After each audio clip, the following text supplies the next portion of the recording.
Okay, hello everyone. I want y'all to pay close attention because you are about to enter the world of one of the most vacation spots on Earth that also doubles as a learning adventure. The Galapagos Islands are said to be the crown jewels of the natural world. The islands are located along the equator, but they manage to keep a perfect temperature year-round. Charles Darwin was so impacted by his visit to the Galapagos Islands in 1835 that he used his research to discover the process of evolution by natural selection. One of the facts that helped keep Charles Darwin's test subject untouched by predators was because the islands were formed by a water volcano. All of the animals that are on the island go by either flying, swimming, or floating. There were no large predators to endanger the species because they could not get to the islands. The miles of beautiful beaches are covered in a variety of different colored sand, such as black, red, and green. The waters around islands are named the top dive locations in the world. If you're lucky, while visited, you will also a 10th island tourist who, according to TortoiseTrust.org, is the rarest creature in the world. The Galapagos National Park and Marine Reserve cover 90% of land surface and all of the surrounding waters, and this is what has helped to preserve the natural resources and wildlife of Galapagos Islands. While you visit the Galapagos Islands, you are guaranteed to feel like you are stepping back into history before humans invaded the island. I hope that at the end of this presentation, you will know more what the major industries are that fund the island, the language and the people, as well as learning the fearless wildlife that called Galapagos home. I ask each and every one of you to add away to the Galapagos Islands. You're blessed. There are about 20,000 inhabitants residing on the Galapagos Islands. The majority of the people live on the two main islands, which are pointed out here in this photo, Santa Cruz and St. Cristobal. The island people, they're usually very friendly. They're very family-oriented.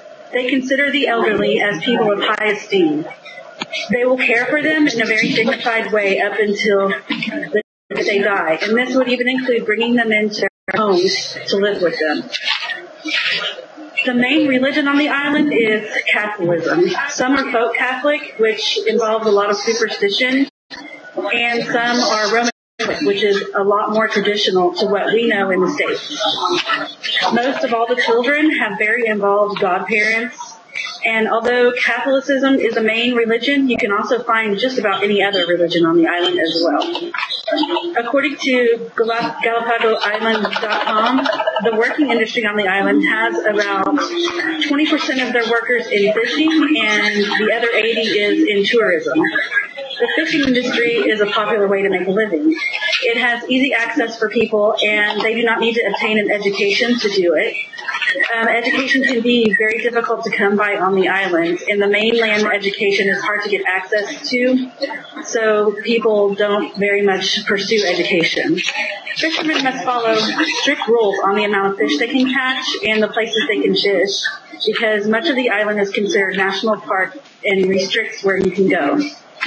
The other 80% of the working people, according to www.selectlatinamerica.com, work in the tourist industry.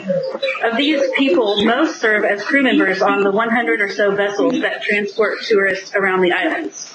Others may work on land-based tourist sites such as hotels and restaurants. On Port Ayora, there are about 500 people who were trained at the Charles Darwin Research Station as naturalist guides. This job is considered to be one of the most prestigious jobs. To sum it up, the tourist industry is the most important industry for the island of the Galapagos.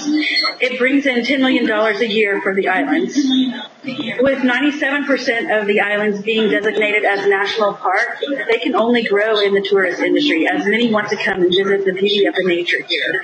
It continues to grow as immigrants seek to come here to make money off of the tourism. Alongside with the remarkable industry and way of living on the island, culture, including language and food, play a big role in the everyday lives of the people that call the Galapagos Islands home. The official language on the islands is Spanish, but Quechua, the French language of the Inca Empire, is spoken by the Indian population. English, as a second language, is spoken in all of the major visitor centers. Besides Spanish and English, there are 10 native languages that are spoken on the islands. Galapagos Islands foods are known as delicious. A variety of fish, lobster, crabs, and sea cucumber can be enjoyed in the major towns. The food here is incredibly diverse, and it is very similar to the food from Ecuador. Meats, potatoes, grains, vegetables, and fruits are common side dishes that are eaten along with the seafood. Popular fruits are tree tomatoes, blackberries, guanabana, passion fruits, bananas, and papaya.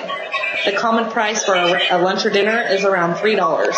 This meal would be composed of 2 dishes and a juice drink. The first dish would be a soup, and the second one is composed generally with fish or meat and a side salad. I have read on www.galapagosislands-tourguide.com a popular dish in their culture is the ceviche, or shrimp marinated in butter and onions. On that website, you can also find the general recipe for the ceviche dish. Among the amazing marine life is the exotic cucumber. Sea cucumber is a traditional Galapagos Island food. It is an organism that lives on the bottom of the sea. The cucumber is about 5 inches long and is typically a dark brown or black color.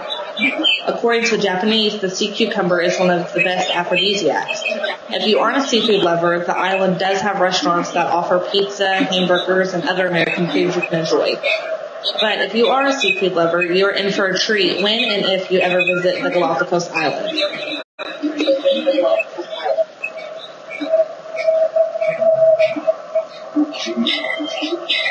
Nearly half the birds and insects, a third of the plants, and 90% of the reptiles here exist nowhere else on Earth. The Galapagos is home to almost 2,000 species of wildlife. For the islands and inhabit much of the ocean surrounding them. The waters off of the islands change during the year. From June to November, the island is surrounded by a colder current, the Humboldt Current. As the Humboldt Current leaves the island, a warmer current pushes its way in, the Panama Current. With this mixture of tropical waters with the rising nutrient-induced cold waters, it allows the island to support a variety of marine wildlife. In the water, you find the island's green sea turtles. They spend most of their life in the ocean, with the exception of the females who come on shore to lay their eggs. These green sea turtles are exceptionally adapted to the islands because of their shells are.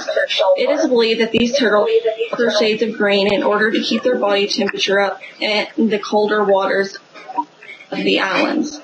Dolphins and whales are also abundant here. In the 19th century, when the main source of energy was whale, the Galapagos Islands were the center of whaling in the Pacific Ocean. Large sperm whales, orcas, the false killer whale sharks, hammerhead sharks, and bottlenose dolphins can be seen around the islands in operations. Other forms of marine life are the Sally Lightfoot crab, rays, California sea lions, seals, and a variety of other. The skies of the island also offer an abundance of wildlife. Here you can find the endangered blue-footed booby. Birds receive their name because of their bright blue feet. Another well-known bird is dark finch.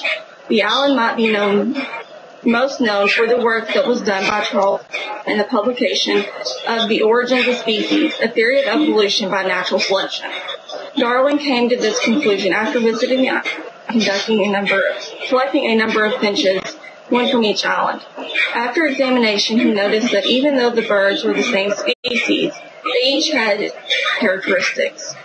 Next, we have the Galapagos flamingo. These lovely creatures can be found in saltwater lagoons on the island. So the only major predator of the land animal is the Galapagos hawk.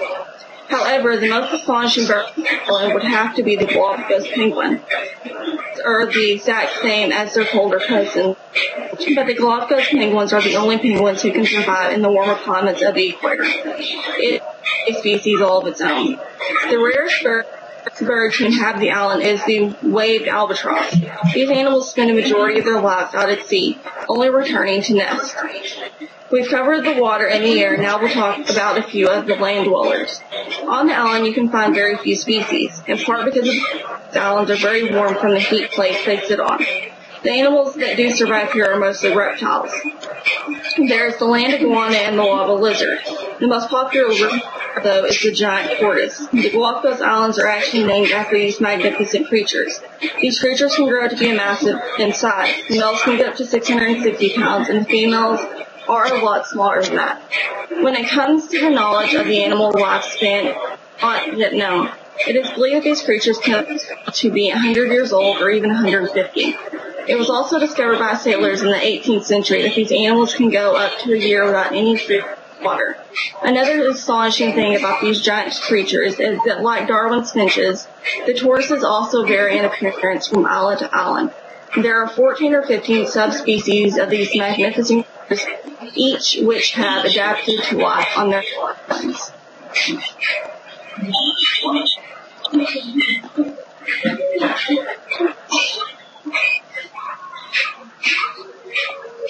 As you can tell from all the information provided, that the Galapagos Islands are a fascinating place, rightfully earning them the title Crown Jewels.